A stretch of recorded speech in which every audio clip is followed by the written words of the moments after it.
how to supplement smartly. This is a little challenging because supplementation, I think, is best done in a personalized fashion where we have a hypothesis, we give someone a treatment plan, and then we see how they respond and we modify based upon their biofeedback. Nevertheless, I think there's a general approach that can guide you, and always check these things with your healthcare provider first.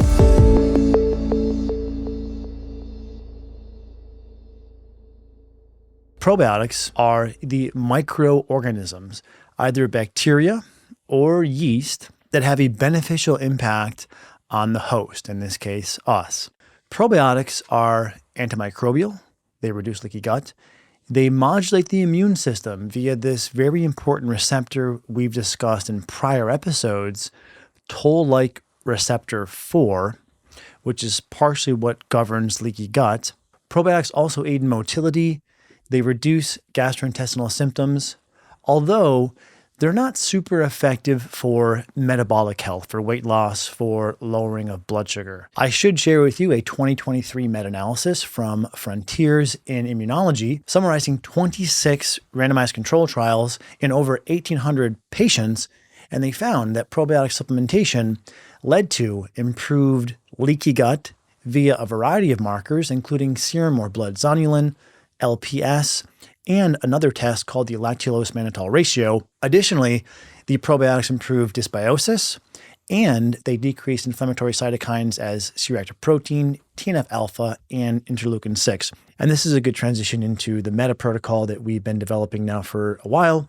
To give you a starting point, pick one probiotic, a lactobacillus and bifidobacterium blend, or a Saccharomyces boulardii, or a soil-based probiotic. And respectively, the dosages are 1 to 50 billion, 10 to 15 billion, or 2 to 6 billion of these probiotics. And a starting point to evaluate would be 2 to 3 months. They can be used for longer, but that is just a protocol to get you started. There is some impressive data for the ability of prebiotics to lower blood sugar and have a beneficial metabolic effect. Prebiotics also increase beneficial bacteria, as we covered a moment ago. They modulate the immune system. They produce fuel for your enterocytes or your intestinal cells. This fuel is known as short-chain fatty acids. However, sort of paradoxically, even though they produce these short-chain fatty acids, they're not very robust prebiotics in their ability to reduce gastrointestinal symptoms. However, I would make one caveat that if you suspect candida or fungal overgrowth or yeast, you should certainly use a probiotic, but this is where I think consideration to also adding a prebiotic should be thought through, because when trying to counterbalance the fungal populations in the gut, it's probably most important that we really bolster the healthy bacterial populations. Coming over to prebiotics, the main types of prebiotics are inulin, resistant starches, what's known as FOS or GOS, so fructo-oligosaccharides or galacto-oligosaccharides, and then finally, partially hydrolyzed guar gum. And most formulas will contain some combination of these, and I think that's probably the best way to utilize these, because in foods, you will often have a diverse array of prebiotics and not necessarily just one. Regarding dosages, there is an important clarification for prebiotics specifically. Most research has used between 5 to 15 grams per day. However, a 2013 review paper found that in those who have otherwise sensitive digestion, a dose of 3 to 5 grams per day was both effective, helpful, but also was not enough, a high enough dose to trigger symptoms. So this, I think, is important to bear in mind if you're someone who historically has noticed if you don't eat the right way, let's say, or you're under stress, you may notice you get backed up or you have bloating, abdominal pain, diarrhea, or reflux. I wouldn't jump right into something like 10 or 15 grams per day of prebiotics. If anything, I would start at 3 to 5, reevaluate, and then slowly ramp up over time. More is not always better, but those are some guidelines to navigate the use of prebiotics. We'll be looking at the model of IBS, irritable bowel syndrome. So people have food sensitivities, they have bloating, pain, constipation, or diarrhea. Looking at curcumin in a clinical trial, they found that after 2 months of curcumin, 60% of people no longer had IBS.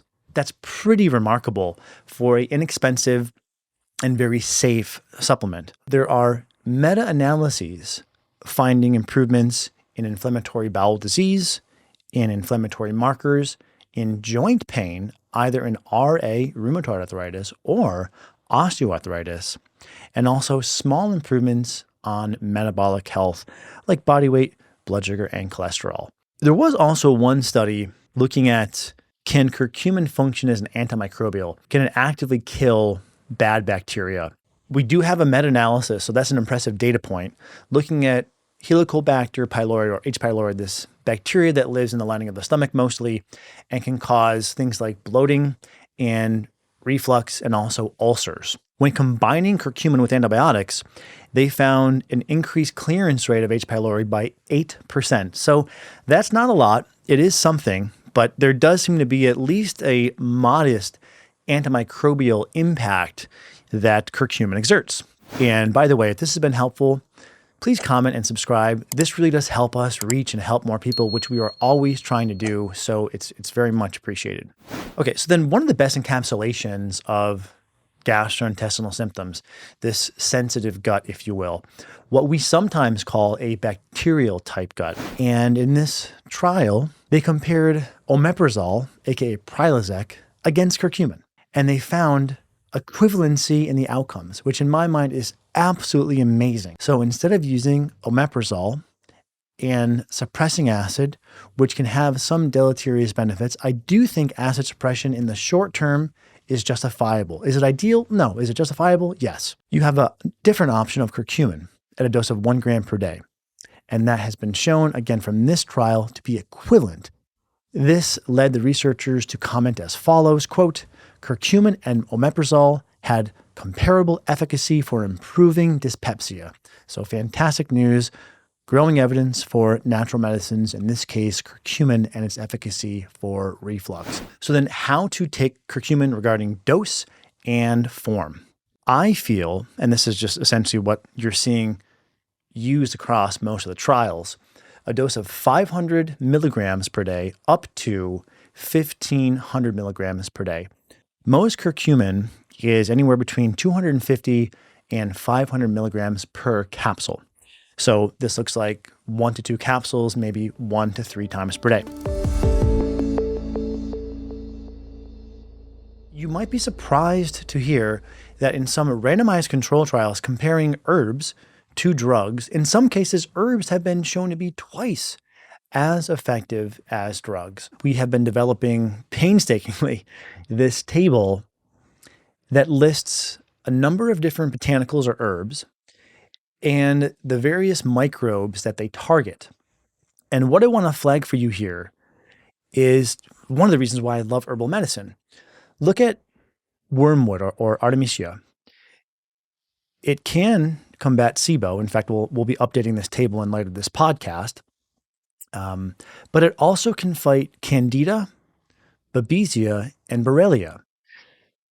And with cinnamon oil, it can hit Borrelia, Bartonella, Babesia, and Candida. So the point I'm trying to make here with these different agents is that they have action, the herbals, against multiple organisms. We can essentially borrow the immune system of plants because, if you picture sort of a forest, some plants or even trees, you'll see mold or fungus growing on them. So one of the things that fungus is trying to do is to recycle plants back into the earth. So plants need to develop antifungal mechanisms or secrete antifungal, let's say, alkaloids to protect them. We can borrow those and use those to protect ourselves from and or clear Candida, Candida biofilm, and even these filaments called candidal hyphae. These oils, out of all the ones studied, or you could do a tincture, were found to be the most powerful antifungal. Garlic, cinnamon, and lemongrass. You can buy these as an oil or as a tincture. Simply put a few drops in water and then use 1 or 2 minutes sort of as a mouthwash rinse. And the way I'd recommend using this is swallowing the rinse afterwards, and then don't eat or drink anything for at least 15 to 30 minutes afterward to allow that to sort of sit in the mouth and have the antifungal effect. It wouldn't be a smart idea to do the mouthwash and then eat right afterwards, because you're kind of going to wash it all out of the oral cavity. There are a few others that have also been shown to have antifungal activity, including clove, oregano, and neem. What is the elemental diet? It's essentially a complete meal replacement. Think of like a protein shake or a meal replacement shake that's designed to be very gut friendly. It's pre-digested. It's low or no fiber or prebiotics.